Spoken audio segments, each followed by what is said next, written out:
Dr. Paul joins us this morning from his home state of Texas. And Dr. Paul, thank you for joining us this morning. You're welcome. Big day today. We do have a couple of more primaries coming up. And how do you expect that you'll fare in the South today? Well, in the South, we don't expect to do a whole lot, but in the far West, we expect to do better, and that's in Hawaii. That's where we put a little bit of energy and investment into it. And you come through this, and you continue to pick up ground. You continue to win votes. My question is, you are probably not going to be the one who wins the nomination in the end if things continue at this pace. What do you hope to do with your candidacy, and how long will you pursue this? Well, there's four of us in the race, and of course, Romney looks like he's ahead, but he's far from having it won. That's true. So there's a lot of talk about a brokered convention. So with the enthusiasm and support of a whole generation of individuals, you know, I feel obligated to stay into it until we decide who's going to be the nominee. Well, if it went to a convention, do you think it would be one of the four of you who's still in the race?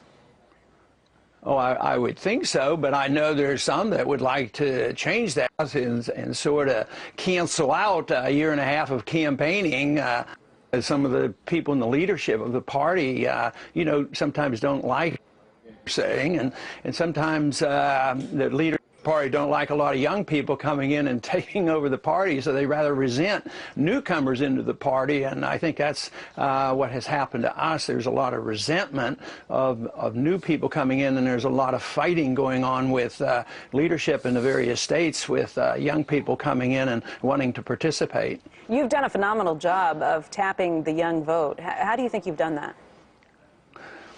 I really don't know. I didn't start off and say, oh, you know, philosophy and my age will mean that the young people are going to support me. No, I just talk about what I think is important, what I've done for 30 years. You know, the sound money issue, following the Constitution, personal liberty is something that other Republicans never talk about. Young people like that, and the young people really resent the fact that these wars are perpetual. They're paying for the past wars. There's a lot of debt, and it looks like they won't end. That is one of the big issues that they talk about when I talk to them on a personal level of why they like what I'm doing. One of the issues that has certainly been a touchstone recently is the rising price of gasoline. That's something that the president has been dealing with. Newt Gingrich has come out with his campaign for how he plans to keep gas at $2.50 a gallon. What's your plan for tackling gas prices, and how do you plan to help the American voter? Make my point, I say if you had sound money, it would cost about a dime. You know, in terms of silver, that's what you could pay for a gallon of gasoline right now. So it isn't the price of gasoline is going up as much as the value of the dollar is going down. But then again, the regulations and the lack of drilling and the lack of competition in production is one thing. So deregulation certainly would help. But that's half. You know, we all know about supply and demand of the product, but very few people talk about supply of the monetary unit, and that's one transaction. So you can't ignore that. You can't just say, well, increase the supply of energy and all of a sudden the prices will go down. I think it'd be a hard time just by trying to increase the supply of energy and get gasoline down to $2. That's not going to happen. But I think it's a money issue that people forget about and they should be talking about. So, Congressman, we've been having this little mini debate today about the ability of the Fed, once it realizes that that inflation is more than just a future worry, that they have the tools to make sure that it doesn't get out of hand. And my question to you, I ask the question, if you just add up all the debts that we have here and all the entitlements, the promises, future promises that we've made here, and then go ahead and throw in Europe and throw in everyone, is the fiat currency that we have right now, does it really reflect the future obligations that we have? Could the Fed just say, okay, now is time and we're going to do it? I mean, or are we already too late?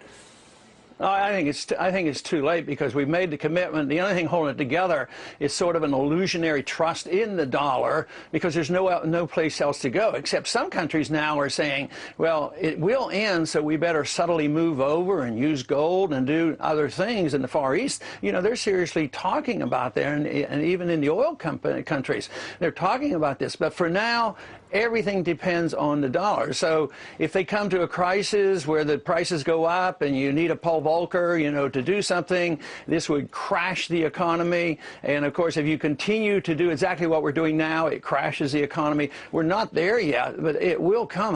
Last month, a $200 billion deficit in 1 month, that used to be the entire budget of our country. And that is unsustainable. And eventually there'll be a loss of confidence in the dollar. Because that's the last thing that's holding us together, and to me, it's an illusion that the dollar can bail out the world. When you look at what you hope to accomplish, again, by the end of the day, what's the most important things that you've brought up in this campaign that you hope will be lasting effects?